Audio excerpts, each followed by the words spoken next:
Hello all. Or for those of you in Asbury Park, if you remember this act. Santora! I got an axe to grind with you! Yes, guess where I'm standing at right now?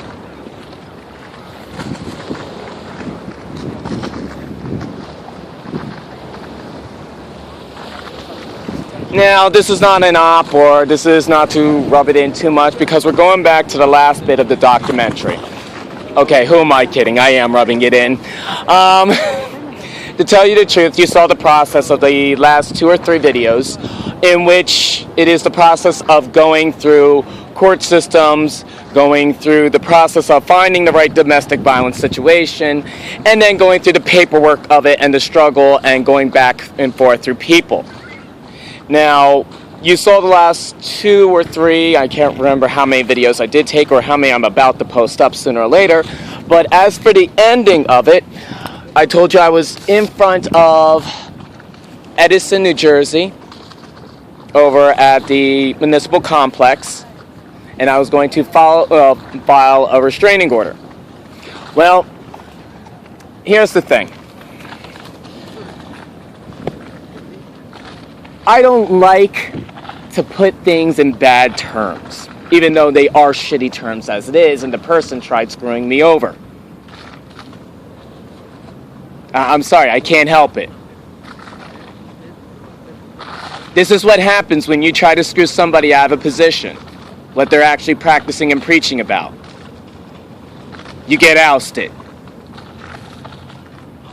I'm tired of it. So, here's the documents for it.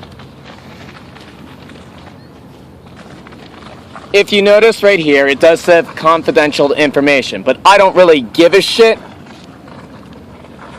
because this is actually just warning them ahead of time.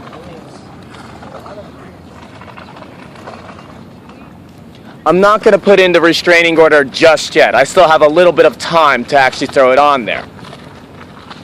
The person has about 3 days to come up with an answer for me, since they were trying to screw me over. This has to do with financials, basically. The finances, if you want to actually say it in correct terms. I'm tired of the rumors. That's the reason why that actually I ran around Asbury Park and also in the club, ousting the son of a bitch, until basically, guess what? He gave up. I'm tired of the rumors being spread around about me, and it's gotta end. I want my life back, and the only way I was gonna do that was tying up the loose ends. I was defending myself. The cops screwed up and forged my signature. Nobody wanted to believe me because everybody else was believing the rumors instead. I was a troublemaker, and that actually I brought it on myself.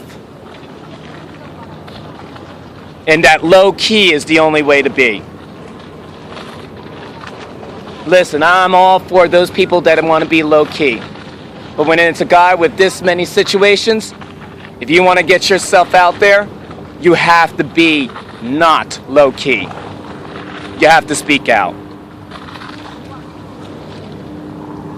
I don't know if I'm ever going to make it here, but I do know one thing is that I made myself do all this.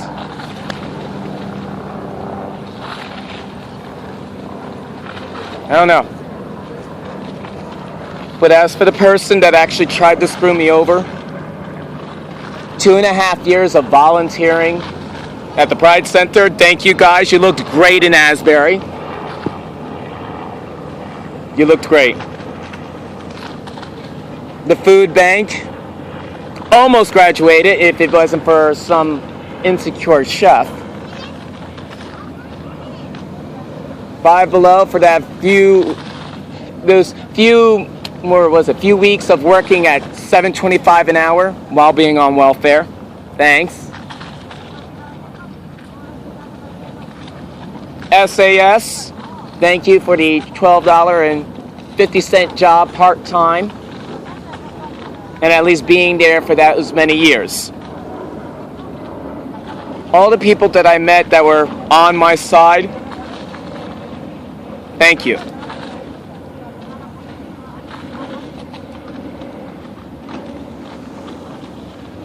I guess what I'm pointing out here is that actually because of a felony and because of one minor screw up, something that actually was my fault, many people thought it was easier going after me than stand up for me. And to tell you the truth, the only thing you have is yourself. I don't want anybody else to go through the same process I do. I don't want anybody else having to go back and forth and get lost in the system, because it's easier to do that. If there are steps and precautions, then at least there's a fair warning. It has to be easy as for a 5-year-old. And when you're dealing with the system, you get lost very easily. Miscommunication. I mean, look what happened with just the documenting itself. The cop told me to go all the way to county to file a restraining order. But then actually when I put in for the restraining order, I had to go back to the police station to just put in the report. Now, I could have pressed charges there. But since I'm going to approach the person and say, listen, you have an okay reputation, you build yourself on something, and I don't really want to take it away from you, but don't screw with me, because I'll end it.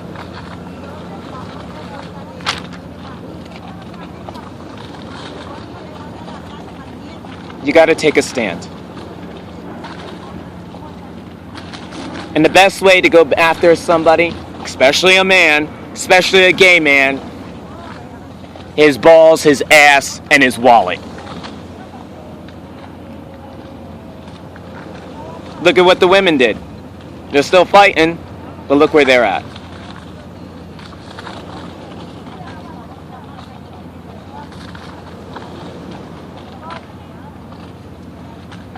The only thing I want is it to be acknowledged and let it be there.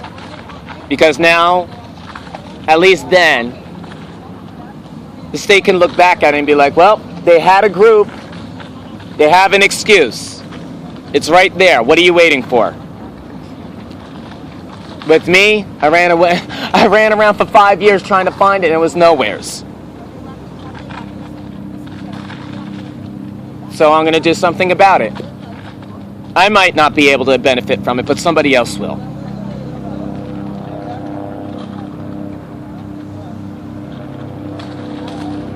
And it's not just the physical, it's the mental, it's the emotional. I had enough of it. Know why? Because basically being homeless almost 25 times.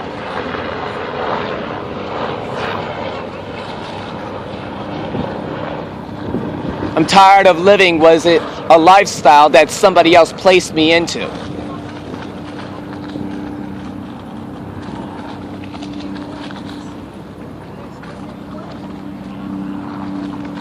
You have a lot of people that will say, shut your mouth. Do yourself a favor. Eat shit.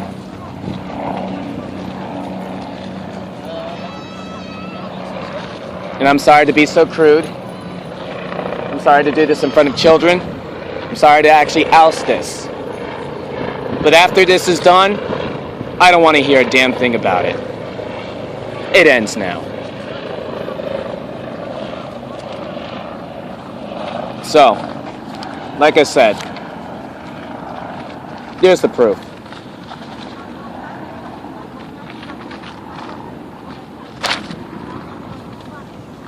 No more of this. If New York's not even prepared for the domestic violence, especially for guys like me, nobody else is going to be prepared for it either. Sorry to say.